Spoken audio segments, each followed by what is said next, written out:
Dear fellow truth seekers, thank you and welcome for visiting my channel, MythoReligio.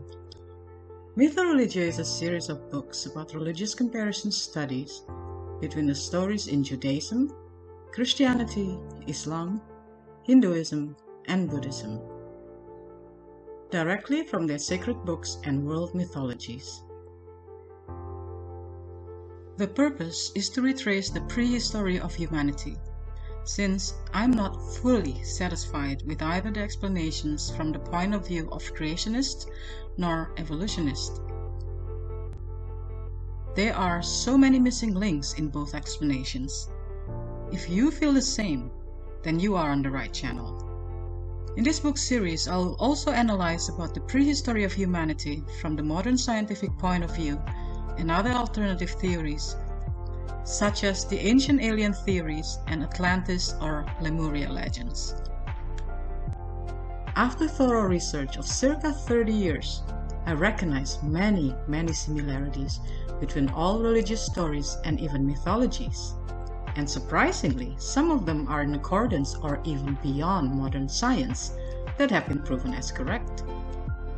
Thus, I came to the conclusion that all religions must have come from the same source.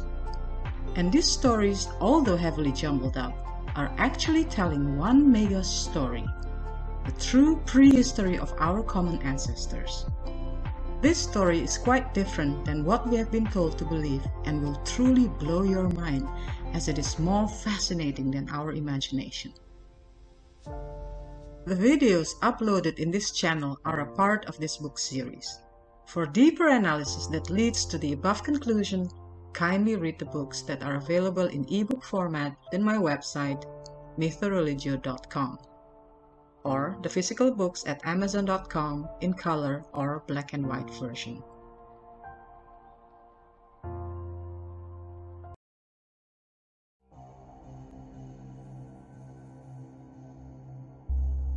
Dear fellow truth seekers, every Friday or Saturday, depending on where you are in the world, I post a new video. The one from last week about the stories or prophecies of Adam, Noah, Moses, Jesus, and Muhammad in the Hindu Purana is the last video concerning Hindu stories. And now, in this video, I am continuing with the stories about the creation and destination of human beings according to Buddhist teachings. Buddhists do not believe in the universe being created by God or anything supreme. They believe, like the Hindus, that everything repeats in a cycle of birth, death, and rebirth. There will be a time of destruction and all the elements return to the earth. They believe that after the death of the world, all beings will go to the devas, sort of God or spirit realms, and then, when the world was reformed, beings will be reborn again. For Buddhists, the creator of the universe of experience is not an external being, but our own karma, i.e., actions of body, speech, and mind. So, karma substitutes the role of God, but the main difference is that it is not separated from the individual. Past actions of thought, speech, and body determine, limit, and set a boundary for the experiences that one can have in the present, and present actions set the same boundaries for future experiences. There is no single universe in which every living being resides. Rather, there are many universes of experience, and every living being exists in its own universe. In Buddhism, the time from the creation to the destruction of the universe is called a kalpa, a very long time similar to Hinduism. At the end of the kalpa, the human and god realms are destroyed, and at the beginning of a new kalpa, the god realms is the first to appear. Due to his past karma, one particular being is the first to be reborn in the god realm, and for a long time he is living alone.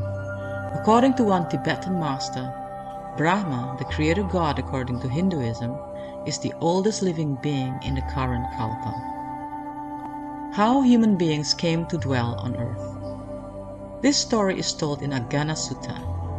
Buddha said that sooner or later, after a very long time, there will be a time when the world shrinks. As the world shrinks, many of its inhabitants die. Of these deceased creatures, some will be born again due to good karma in the heavenly realm of Apsara, i.e. lucid light.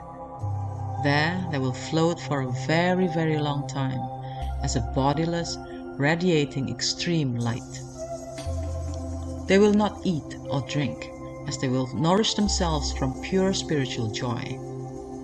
Then, after some very long time, the world will begin to expand again. Many of these Apsara creatures will be born in the newly formed earth.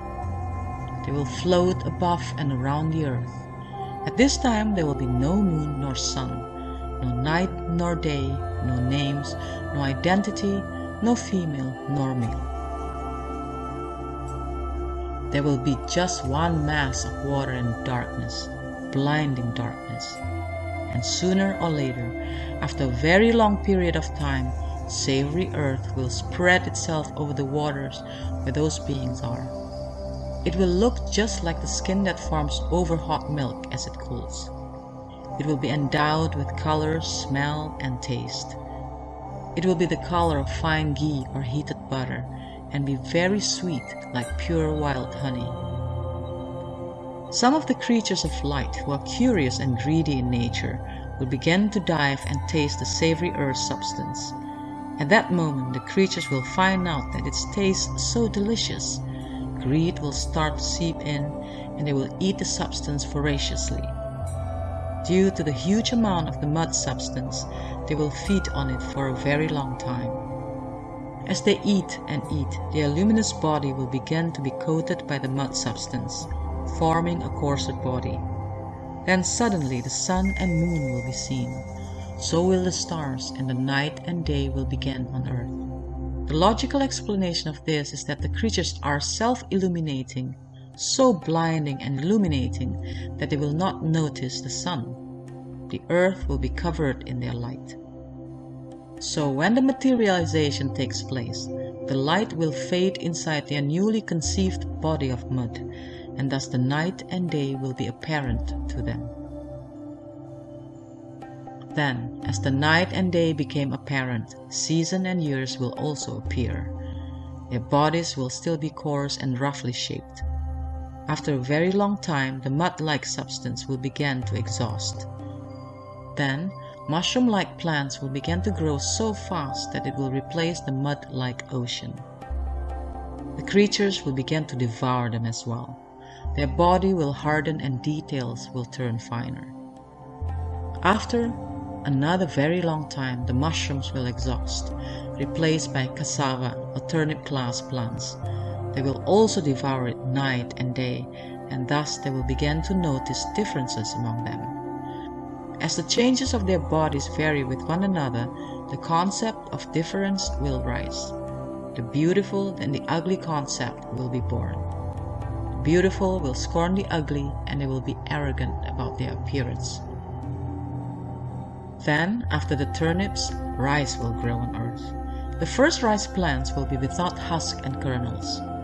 The people will consume them for a very long time. But there will be people who become greedy and lazy. They will take more rice than they need for one day's meal. They will take 2, 4, 8, and 16 days of rice reserves, as they will be too lazy to take rice every day. Owing to this, many other people will begin to store and hoard the rice. The generation time for rice plants will become slower and slower. At the beginning, it will take only one night for the plant to grow and be ready to be consumed, but by the karmic power, the plant will grow slower. Furthermore, the rice will grow in kernel and husks, scattered, of which the creatures must work, nurse, maintain, harvest, and cook to obtain the white rice. By this time, the body of the creatures will be finely evolved. There will be distinction between male and female. The men will become preoccupied with the women and vice versa. Then, as they become deeply attracted to one another, passion and desire will rise, and they will engage in sexual relationships. Other people who see a couple engage in sexual activity will scold them, and the couple will be forbidden from entering the village for a certain period of time. Owing to this, the indulgent couples will build close dwellings where they can continue to indulge in sexual activity. And this is how the earth became populated with humans as today. Naraka. Naraka is the name given to a place of the world's greatest suffering in Buddhist cosmology. It has many levels. Naraka is usually translated into English as hell or purgatory. Beings are not sent to Naraka as the result of divine judgment and punishment. Instead, a being is born into a Naraka as a direct result of his or her previous karma and resides there for a finite length of time until his or her karma has achieved its full result. After his or her karma is used up, he or she will be reborn in one of the higher worlds as the result of an earlier karma that had not yet ripened.